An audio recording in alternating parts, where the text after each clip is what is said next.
À Volunteers of America Colorado, cette semaine, 1500 paniers alimentaires ont été distribués sur rendez-vous pendant cette pandémie aux familles dans le besoin.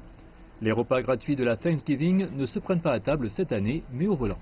C'est vraiment juste quand le Covid-19 a frappé à la mi-mars que nous avons commencé à avoir l'impact. Erin Pooling dirige la Banque alimentaire des Rockies, une organisation à but non lucratif qui a dépensé massivement au printemps pour remplir sa mission de nourrir les affamés. Près d'un habitant du Colorado sur 3 est considéré comme en situation d'insécurité alimentaire. Et donc nous avons littéralement jeté notre budget par la fenêtre. Nous l'avons fait avec la conviction et la prière que la communauté se mobilisera à nos côtés en tant que bénévoles et donateurs. Le besoin s'étend à tout le pays et se traduit par de longues files d'attente au Texas, où les gens attendent de recevoir des portions de nourriture de la Banque alimentaire de Houston, la plus grande organisation du genre dans le pays. Juste de l'aide pour ma famille.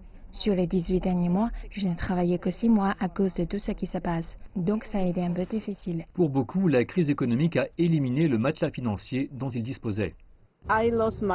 J'ai perdu mon travail et je ne suis pas retourné travailler régulièrement comme avant.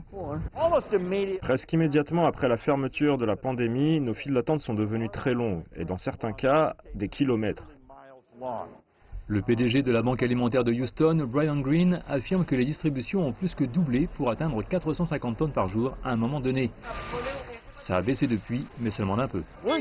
Nous avons l'habitude de faire face à des situations de catastrophe comme les ouragans. Du point de vue des besoins, c'est très similaire à un ouragan, mais en plus grand.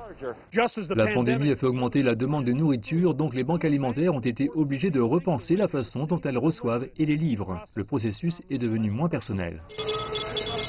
Nous faisons principalement ce qu'ils appellent des distributions de camions à coffres, où tout est prêt à être utilisé pour qu'on puisse littéralement déposer les aliments dans les coffres des gens. Nous avons moins de bénévoles par carte de travail, nous avons des cartes de travail échelonnées, nous avons des contrôles de santé à la porte, nous désinfectons chaque surface presque tous les heures.